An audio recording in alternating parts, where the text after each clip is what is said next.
Well, hello, everybody. Welcome to the Food Court by DSG.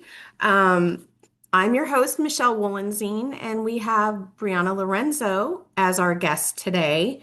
This podcast is really a platform for all who touch the food business, and sometimes that can be at different areas of the supply chain, and it could also be just your everyday consumer. So we really want to provide this platform for everyone to be able to provide their insights and expertise. So, Brianna, so happy to have you. Thank you so much for joining as our second guest Thank of you so much for having me, Michelle. It is a pleasure. Anytime we get the opportunity to talk about food safety, I'm there.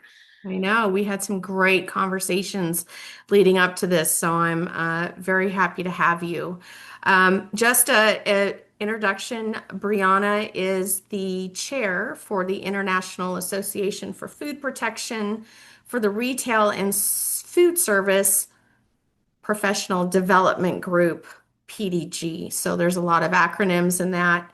Um, Yes. and a couple things we're going to talk about is how Brianna got started in food safety, what led her to this, and what brought Brianna to IAFP and the future of food safety and the next generation. So I look forward to this discussion.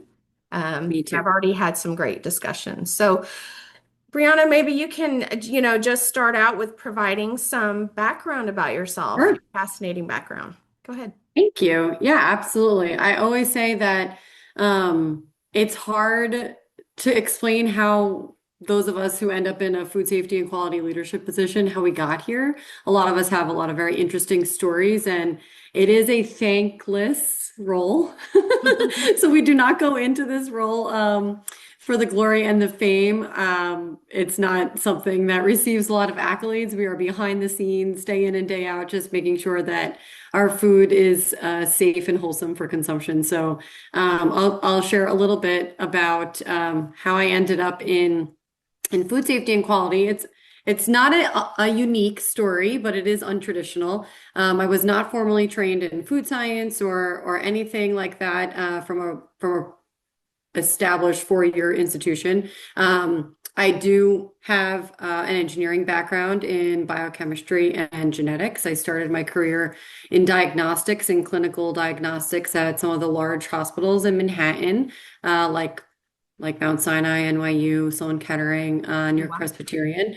So seeing those operations on a day-to-day basis and understanding from the clinical aspect how to manage quality and manage auditing and manage trainings and onboarding and dealing with a lot of different personalities and learning techniques and styles and being part of your very regimented, structured medical training that's offered by the hospital.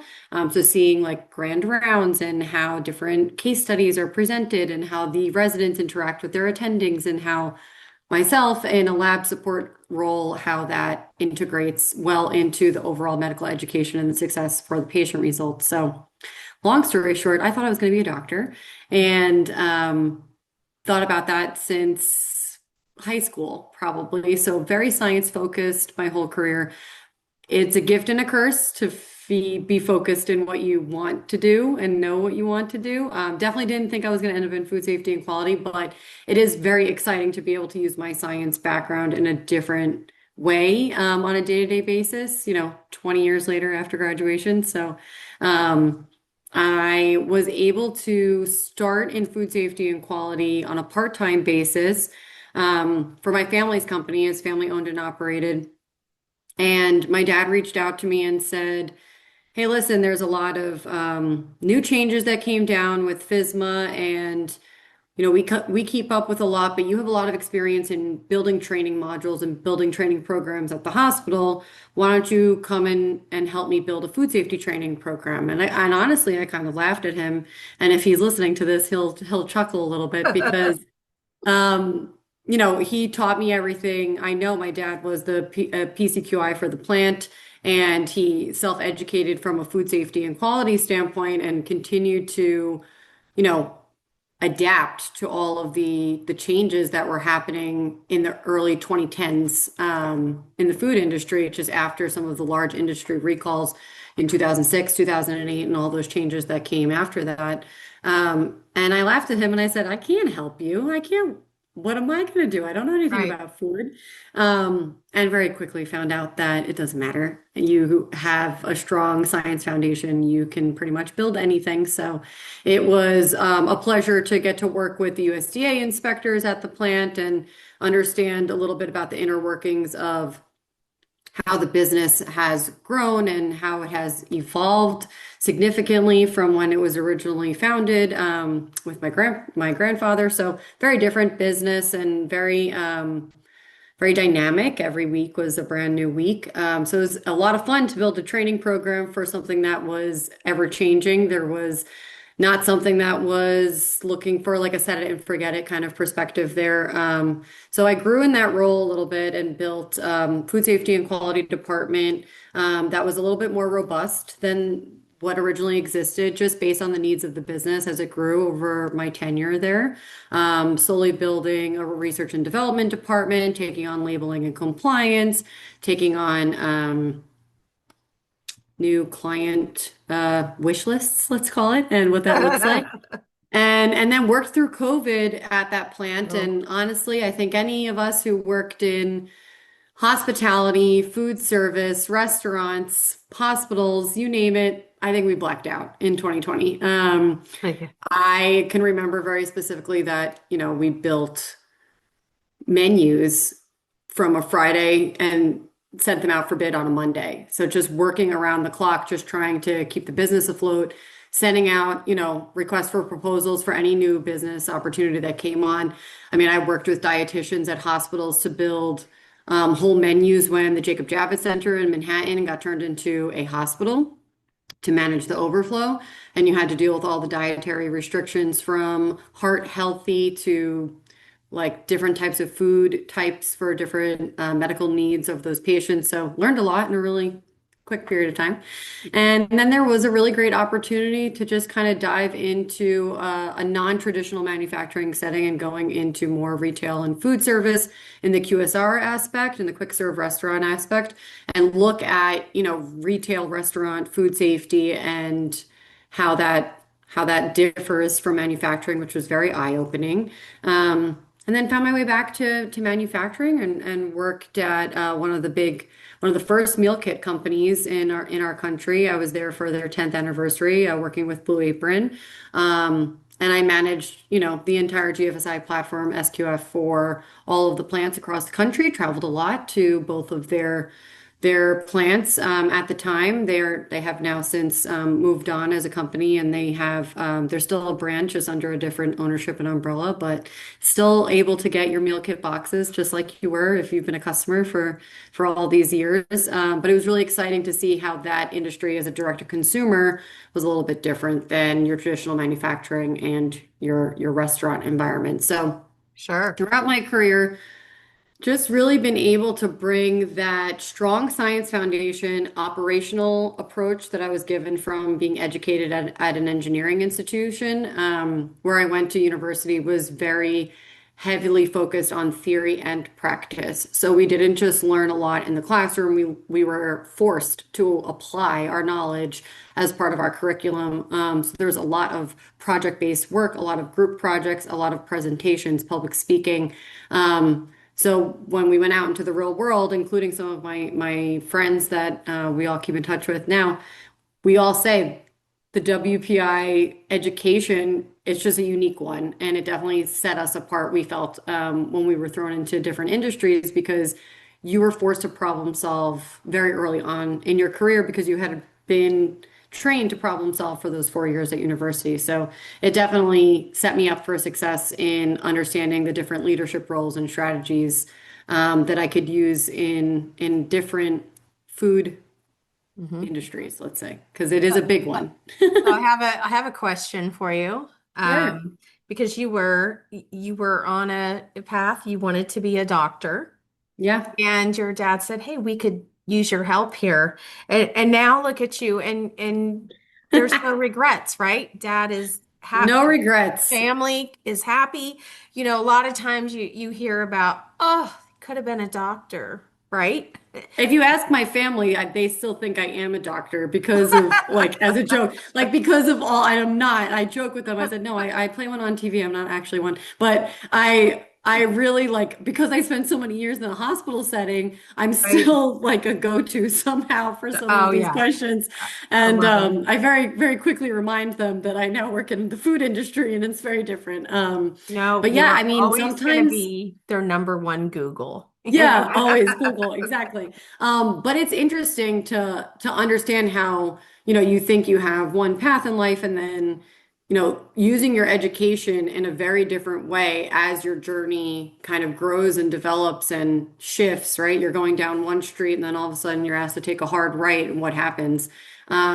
It definitely is really interesting, but one thing that has been consistent throughout, starting from my education and where I am now, is I've always found myself being just a voice for change and a voice for progress, no matter where that is. So whether that be at the hospitals, advocating for the patients that we were evaluating for case settings, and now being a food safety and quality leader in some of my most recent roles, just empowering those who report to me, the team that I work with, the cross-functional collaborations that we have, really challenging those to think outside the box and take a different approach to what may have been done for years, and it might be working. And there's that mindset of, well, if it's not broke, don't fix it. But as we grow and evolve and we see how technology is used in a different capacity and how the different generations are coming up through their education and how even going to the same university, those who have graduated last year didn't receive the exact same style of education and training that I received all those years ago. And how can that contribute to an overall food safety culture, operational culture, a culture for change, a culture for just understanding how we can, at best, protect the consumer to make sure that what's being merchandised and what's being sold and what's coming down the manufacturing line is safe and wholesome for human consumption so we can try and all work towards this common goal, which is to go through 1 year, just 1 year with no recalls. I don't know if that's going to happen yet, but just Ooh. 1 year. That Is would it be going to be nice. 2026? I said that about 2025, and ooh, man, 2025 was a doozy. So They said, hold my beer. when we came out of 2024 and had a lot of learnings from last year's events, I said, "Oh, I hope we take that and make some real change and wake a lot of individuals up." And the Yeah. regulators were woken up a lot about some of the events that occurred last year. And being in a manufacturing plant, in my role last year, I was able to see some of those changes firsthand and almost immediately. So seeing that reaction in the manufacturing world was really great. I will say that there is a slower change when you talk to those in retail and food service on that jurisdiction and that regulation expectation, which is interesting because especially in a country like the United States, well, the food comes from the same place. It's just merchandised differently. It kind of goes through different channels. So Yep. Yep. Very good. So, as chair of the International Association for Food Protection for the Retail and Food Service PDG, um, what drew you into this role, especially with you coming from a manufacturing type background? sure. Um, it's really interesting how some of our connections lead you down a different path than you might Hmm. not have thought. I attended IAFP as a participant. It was the first one I had gone to.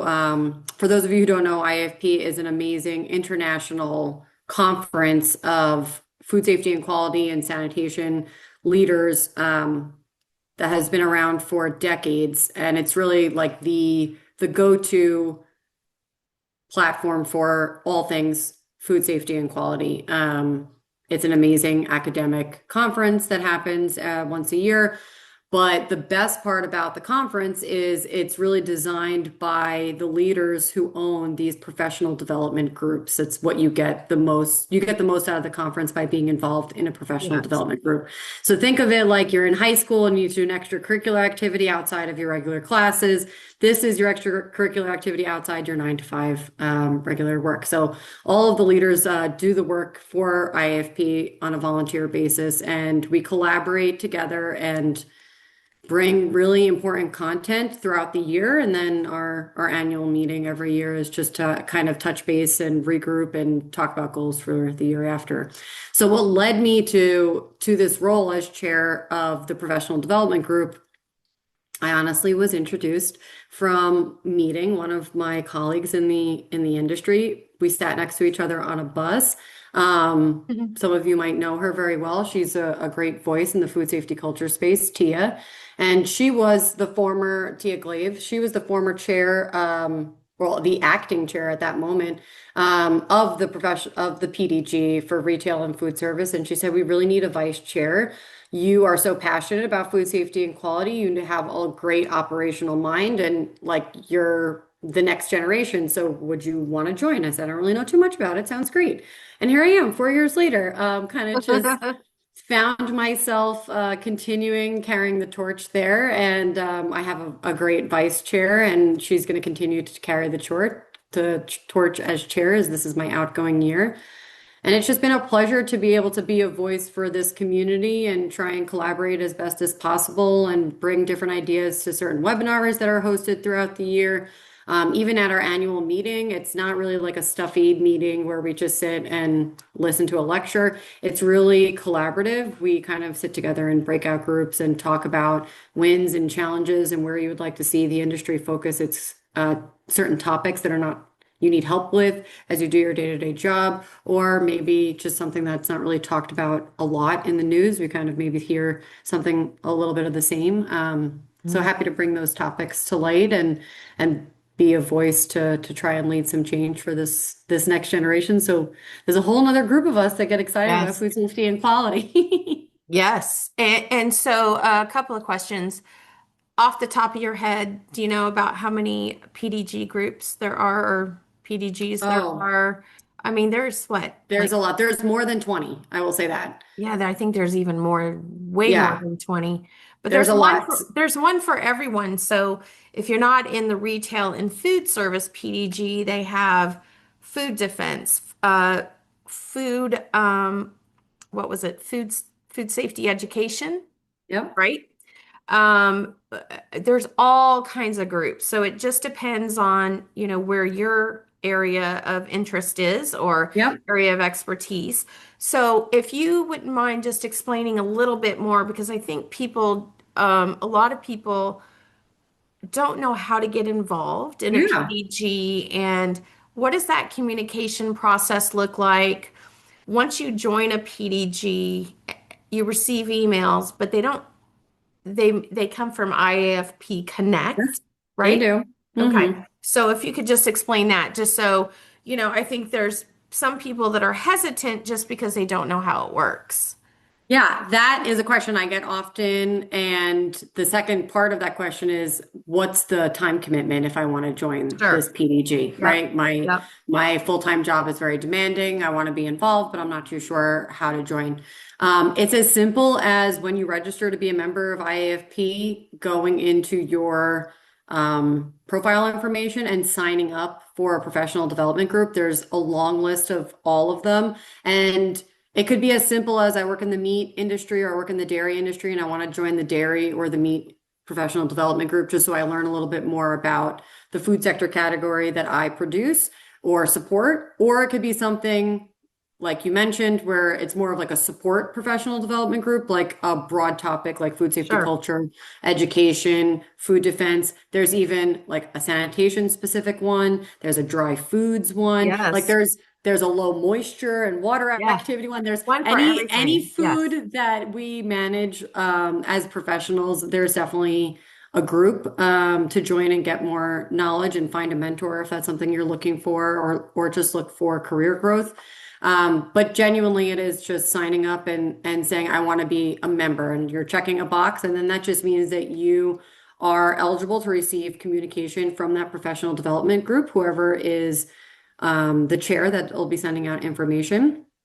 And then IAFP has like their own, I like to call it like their own social network, and that's IAFP Connect.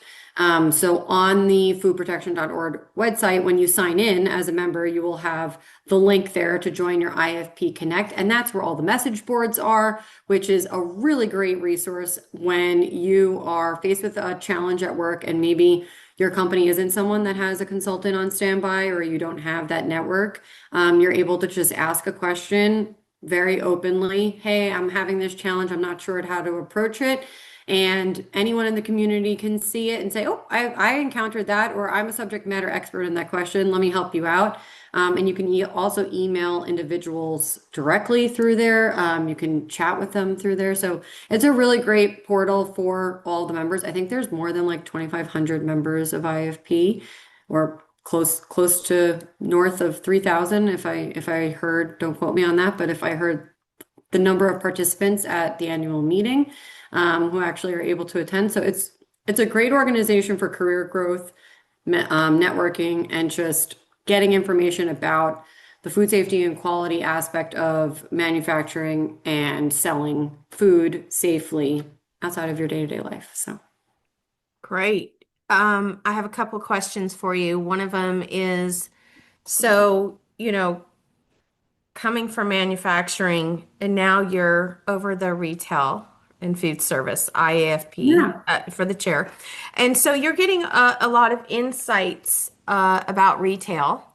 And I say it, doesn't mean you're saying it, but I always say retail is the wild, wild west. I mean, never it again. it's not the manufacturing environment that's controlled.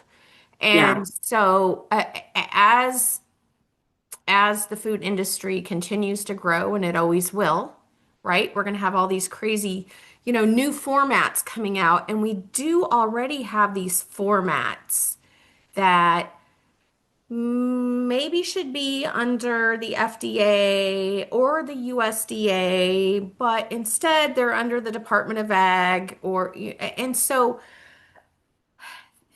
they might they might be under the radar, but at the same time, if they're under the radar, they might be a little bit lost. Um, it would be encouraging to have those formats join IAFP because it is a place where you can discuss the challenges with, openly and honestly with a group of yeah. experts, right? That can provide insight and Mhm. solutions without, feeling judged or, Yeah. right? Well, there's a topic that comes up frequently in our conversation as industry leaders as part of this retail and food service group, but the broader group in general, um, is the food code. The FDA food code Mm. is regulated state by state, and the FDA will release a new version that's updated every 3 years, I think, and then states can choose to adopt it. It is a Mm. choice, right? So without getting too political, there is that challenge of what's regulated at the federal level versus what's Right. regulated at the state level. And when it comes down to retail and food service operations, they're regulated at the state level. So if you have a company that has, multi-state units, right? You have, let's say you have restaurants across all 50 states, or you have like a company like Taco Bell or Wendy's, right? They're international, right? Mhm. So how do you manage that? How do you come up with a food safety management program to support all of that? It's very challenging, and it's something that we talk about a lot. There are some companies that do it really well, and I love talking to them because getting their feedback and perspective on where they started and how they grew their program and how they start from zero and now where they are today. And then there are some companies who maybe have some new leadership and they're looking to make some unique changes and really bring the company into this, into 2025 and grow with technology and see how we can communicate. and they're like, we don't know where to start. So it's a really great opportunity to be able to collaborate in that way. I will say what's really interesting from the difference between manufacturing and retail is it's exactly that. It's federally regulated versus state and locally Right. regulated. So in terms of gaps, you have Mhm. gaps in both, right? You have inspectors at the federal level who, depending on what you produce, right? If you're producing meat, poultry, eggs, you're Mhm. going to have a USDA FSIS inspector on site. But if you're managing like agriculture, you're going to have a different USDA inspector on site. But if you're managing everything else, it's FDA and they come in whenever they want. And you have to follow both of those sets of compliance requirements. And it's always thought of to be more structured because there's that very established expectation of if I'm going to be compliant at the federal level, this is what I need to Mhm. do. Otherwise, when an inspector comes in and looks at my list of documents, am I controlling them all? Am I monitoring it properly? Do I have my critical control points evaluated? If you're managing a HACCP-based, program, it's very black and white. You either are or you're not.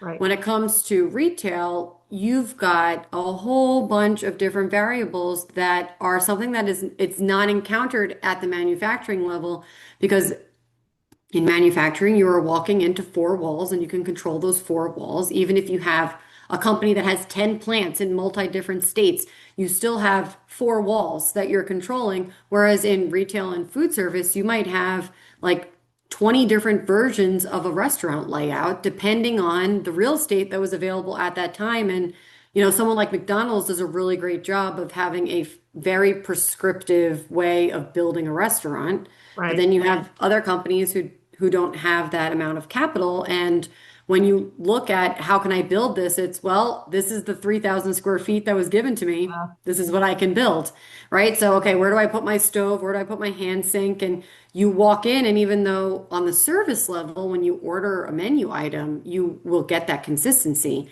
on the back end, looking at where do the employees wash their hands, how do they clean their food contact surfaces, where's their three compartment sink to make sure everything is cleaned and sanitized properly.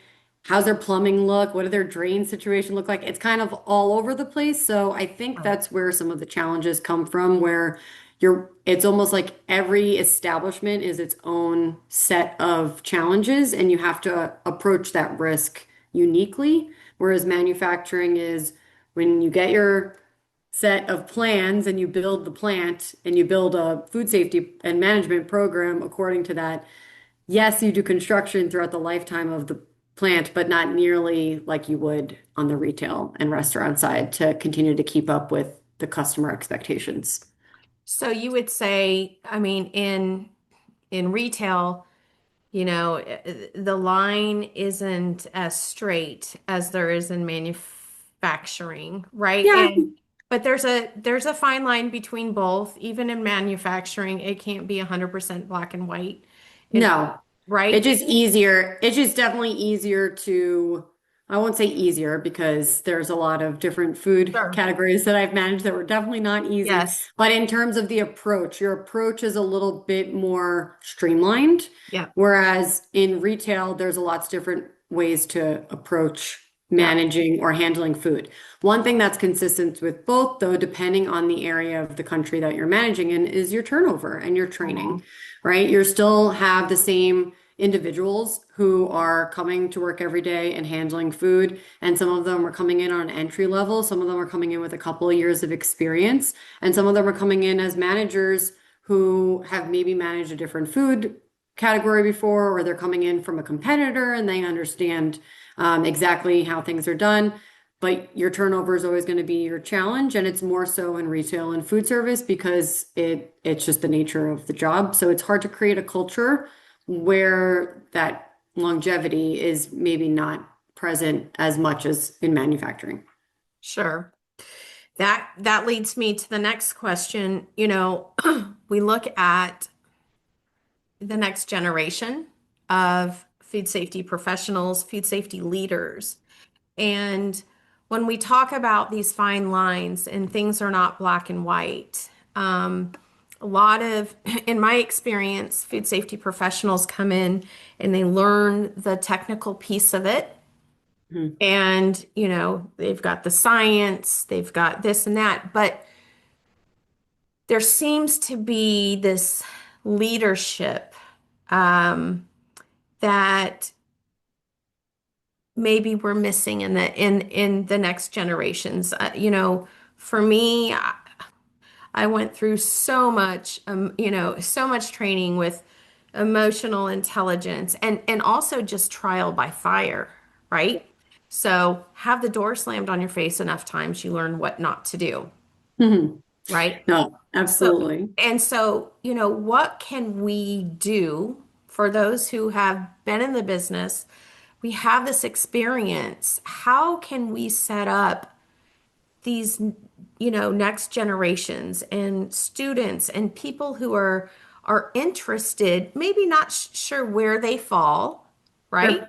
Sure. You were one of those. I mean, you weren't Hmm. even anticipating it, but you clearly walked away with some soft skills and in addition to your technical skills, right?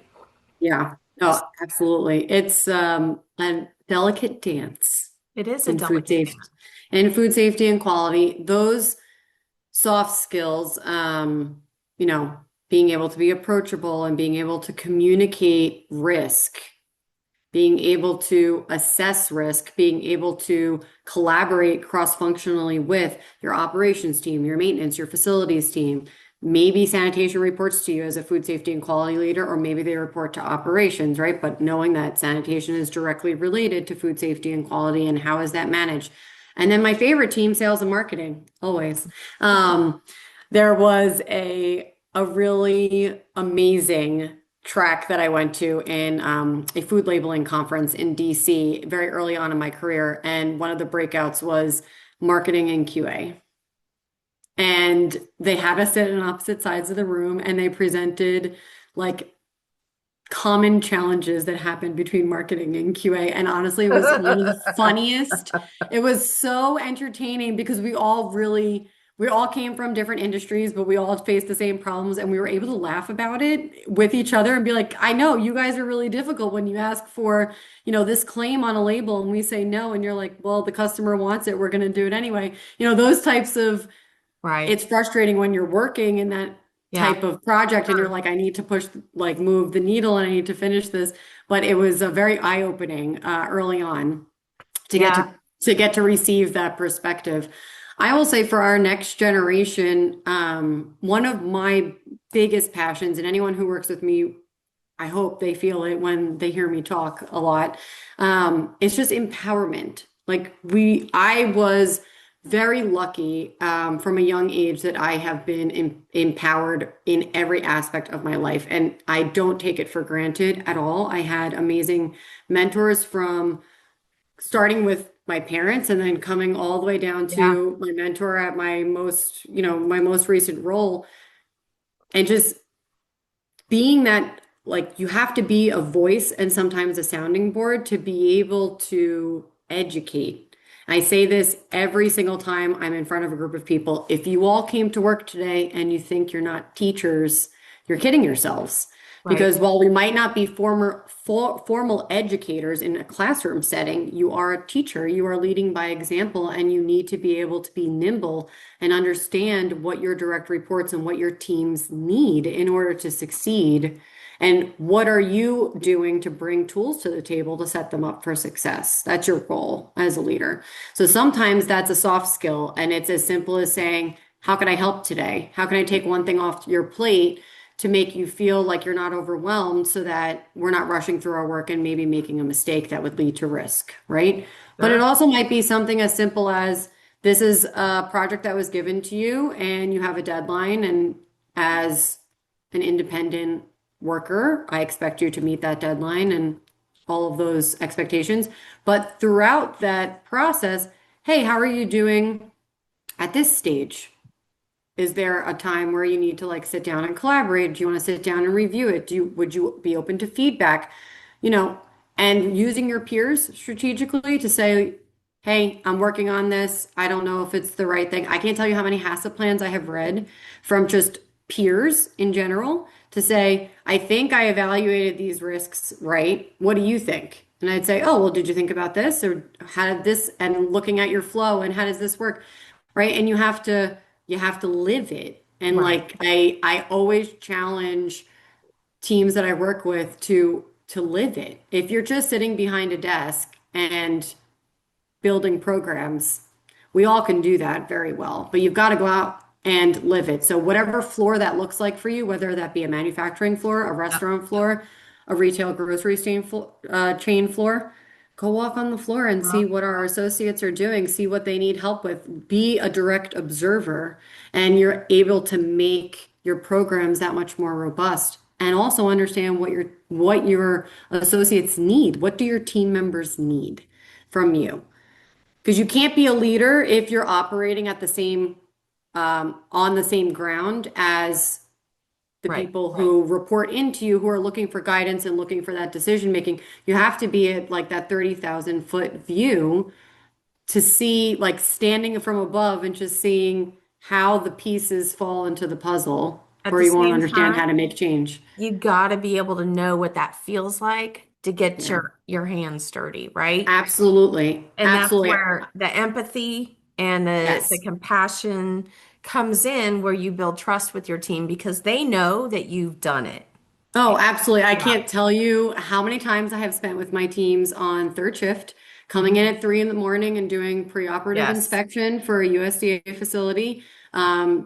Coming in early on a Sunday morning to make sure a special order went out because there was a really big order that had a lot of details to it, making sure new labels were put on properly when we have our first production run, just being on the floor with the team so that everyone knows, well, if Brianna's asking for it, it's not like this Yep. abstract ask that has no perspective to it, right? Like Sure. you have to be on the floor with your team doing the work. And then because you're that leader, there is that expectation that you're able to give support a bit more strategically than a peer. Yep. So I do challenge everyone to really think that way.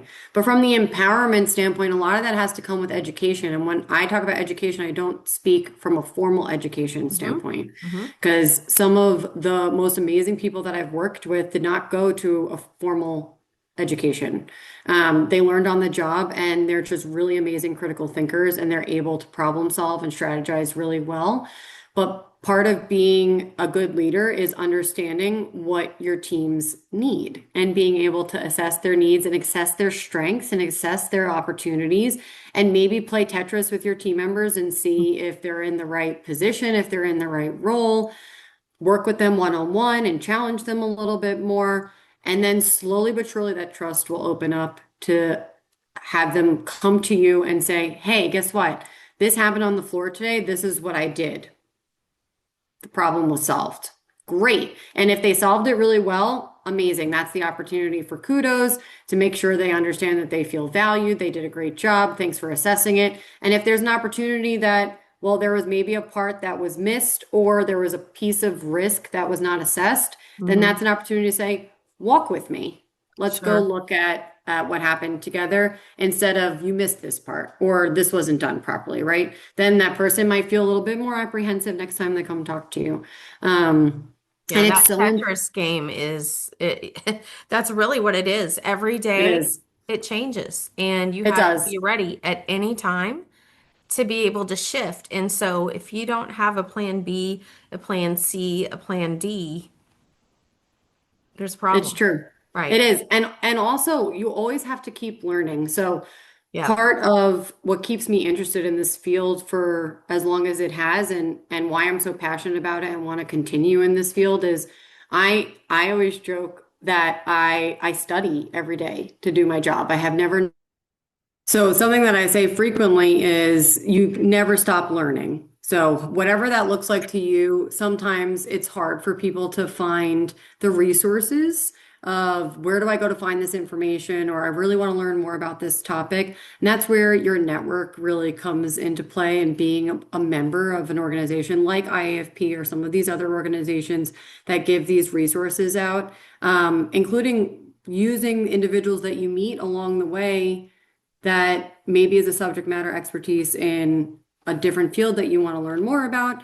But I genuinely do, I study for my job every single day. No one is an expert in anything by just waking up in the morning and doing the role. You have to really live it, study it. So, when I was working in dairy manufacturing, I asked to go and receive a science of cheese class at one of Hmm, the amazing extension courses at Cornell University. right? There's always professional development opportunities within your organization, even if it's not officially in the budget.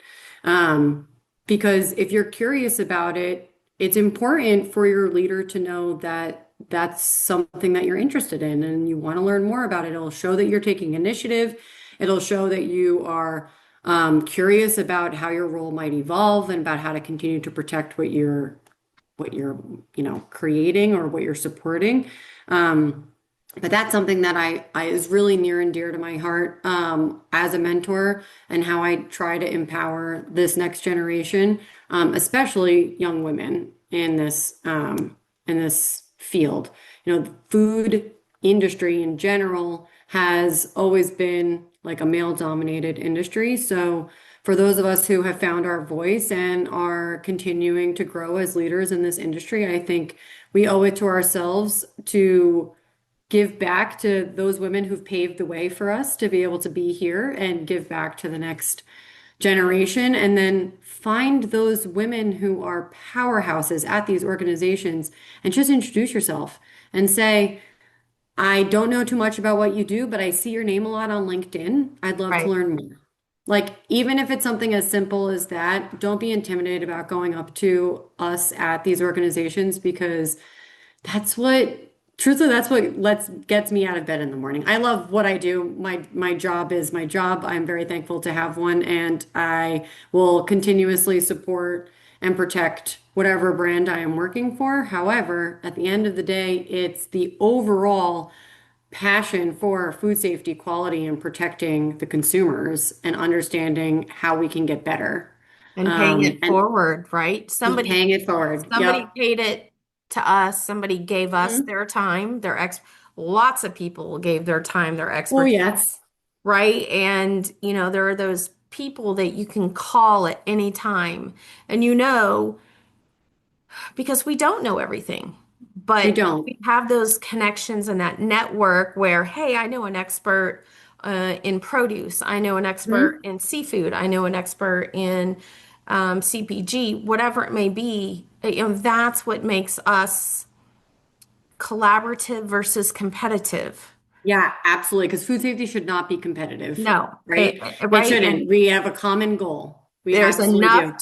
enough to spread around, unfortunately. But not So, only that, but find the mentors that you're okay with being vulnerable with, right? yes, Like be vulnerable with a trusted source. yes, I'm very thankful that I have a couple of those in my life and good. I Yeah, cherish those relationships, but they don't always tell you what you want to hear. Sometimes right. it's really hard to hear like what the feedback is and their perspective, but it's eye-opening. I have made those phone calls and been in a tough spot and said, I don't actually know where to go next. I think I understand the problem, but I'm having a really hard time doing my whatever my next step is. And sometimes the feedback was like tough love, like really, Yeah, because when it yeah, comes to protecting food and it comes to evaluating risk, sometimes you don't actually have time. Like you don't have 3 to 6 months to like talk about the problem sure. because for those 3 to 6 months, that problem is going to continue. And now you have a much bigger issue, right? So sometimes the reaction time is so important and having those trusted advisors and those mentors it'll teach you faster than you know, and you'll feel more confident next time you walk into that situation. So that's what I try and do as a leader. I try and be that sounding board for those who I've worked with and continue to keep my relationships with. That's great. I think having really that trusted person or people where you can be vulnerable is so important. And to It, take the feedback seriously, right? It's because it is a give and take. it Um, is. Yeah, yep. absolutely. Brianna, I could talk to you for another 100 weeks. I Yes, honestly, I've thank enjoyed you. getting to know you so much, and it's funny because we're talking about IAFP, and that's where I met you Yep. at the 2025 in Cleveland by attending the PDG, and you were up front, and I was in the front row, like the nerd that I am. And here we are, and it's just been such a great opportunity to get to know more about you and your background. Thank you. Now, before we close, I've got to we got a little personal with Brianna, Sure. right? So I'm going to throw some quick fire questions at you. Okay. And, last name's Lorenzo.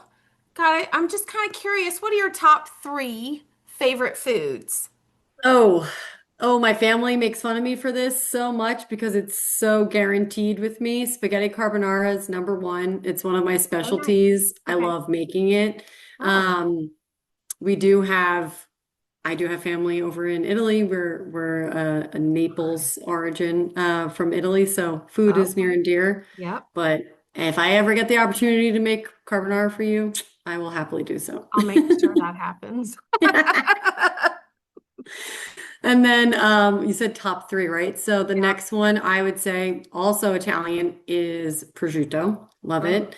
I had the pleasure of working in a manufacturing setting where I was responsible for making it. So understanding the back story of that Yep. is unbelievable, and it's Yep. truly artisanal and so amazing. And then, like any good food safety and quality leader and nerd. I love baking. Baking is chemistry. Oh, yes. So I did get into the sourdough game a couple of years ago. My starter is alive and well. So I do make bread once a week. And then Oh, any nice. type of baked good, I make a lot of. So Oh, good. Now, what are yeah. your food, top three food safety concerns? Hmm. Okay. My number one always is sanitation gaps. Yep. Anytime I'm either working with a supplier or evaluating a risk, I go to sanitation first because if that's bad, then all Hmm. your critical issues are not going to be great. Right. And sanitation is something that I'm very passionate about, and I don't know how I fell into it, but somehow became very well versed in different chemicals and how they can be used on different soils, and it's something I love talking about. But sanitation failures and gaps is definitely number one.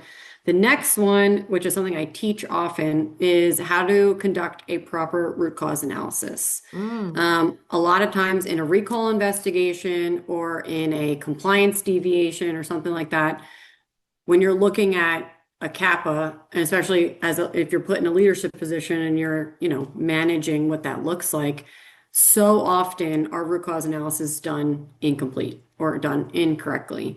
Yep. And I think it's something I would love the industry to focus a little bit more on from an education and training standpoint. Um, and then the last one is your training gaps and opportunities. So a good foundation and a good culture comes with a really strong training foundation and established expectations from the top of the organization all the way down to your new employee. So Those are great. Well, those Brianna, are, thank you. those are very they all do kind of tie into one another. So They do. they do. Thank you so much for being our second guest, and Thank I am you. so thrilled to have met you at IAFP. I look forward to continuing to, communicate with you, and hopefully we collaborate on different things or just touch base and share experiences. But it's been a real pleasure. So, to our guests who are watching. Follow the Food Court by DSG. You can either follow it on LinkedIn or you could subscribe to YouTube, and you will get notifications as soon as it has been edited and aired. So thank you so much, Brianna. Have a wonderful weekend, and Thank you. talk Same to soon. you. And thank you so much for having me. It was a pleasure chatting with you. And Oh, it's been a pleasure. I look forward to seeing who your next guest is. Yes, absolutely. Thank you. Thank Bye-bye. you.